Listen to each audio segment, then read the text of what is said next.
In this video, we're going to discuss the drink behavior. So there's actually two different behaviors that I want to cover today. They both do something similar or can be applied in similar ways. So we'll just explore both today. So here we can see I'm in a mysterious looking cave. There's some cool little butterflies floating around, so it's a neat little environment. This actually was one of the entries for the contest that I had held, and so this credit goes to Jissafu here. This is one of his entries, so I'm using it as promised. So we have some water in this cave, as you can see.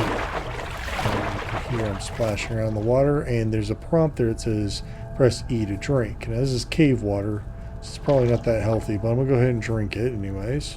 Press E, and I lower down, and then I drink it, but you can see that it's had a negative effect on my health. I've just lost 50 health points. So probably not the best thing to drink for me. So I'll just keep going through the cave here. And this cave is rumored to be the source of the fabled Fountain of Youth.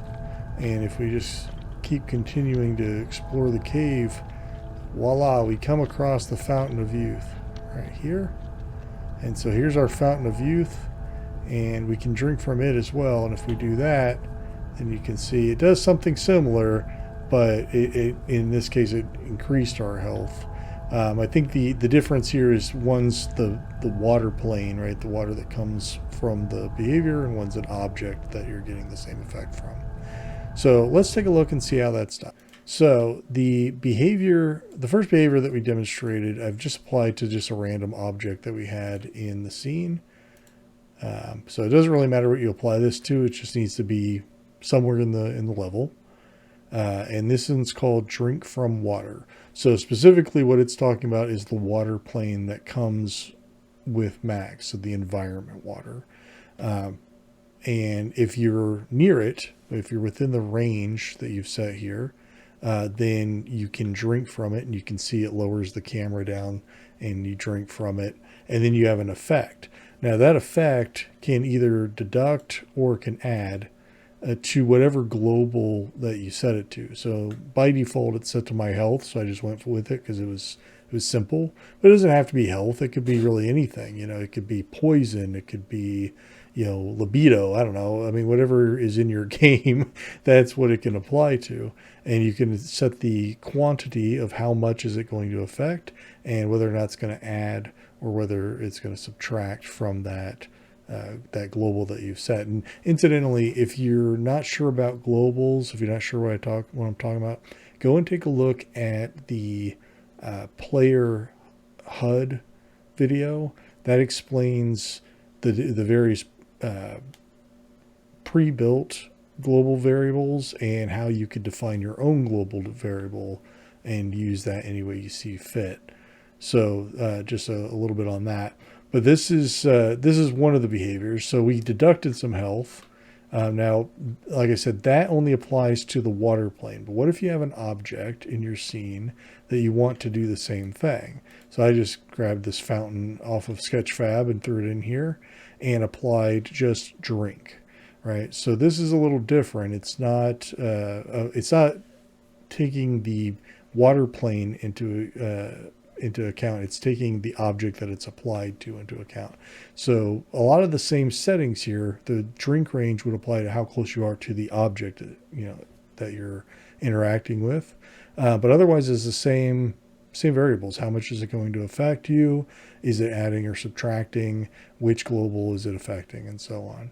And you also have a sound effect that you can apply for the drinking. But otherwise, they're very similar in what they do, but they're entirely different on how you apply them. So another example I might have used is, let's suppose we had, I don't know, a puddle, right? And I'm drinking from a puddle, and that's gross. Or I'm drinking from a drinking fountain, you know, in a city or something, and that's good water. It's clean water, something like that. So different ways you can use this behavior. If you enjoyed the video, or if you learned anything new, please be sure to click the like button below.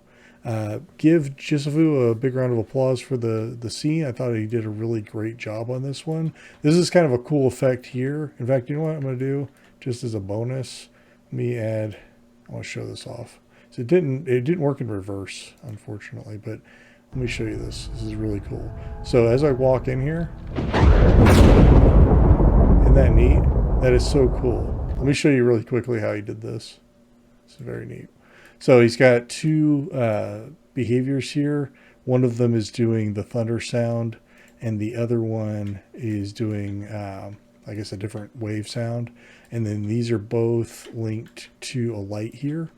And that light has, take off the link, there we go, has the flicker light behavior on it. So it just flickers that light one time as I walk into there. And that made that cool little lightning effect, which I thought was really neat. Unfortunately, it didn't work in reverse, so I was hoping it would. That's okay. Wasn't really the point of the video, but a little bonus there for you for sticking all the way through. If you enjoyed the video, like I said, please leave a like, subscribe if you're new here, and if you'd like a notification for whenever I post new videos, please be sure to click the bell icon. And that's it. Thanks so much for watching, and I'll see you in the next one. Bye for now.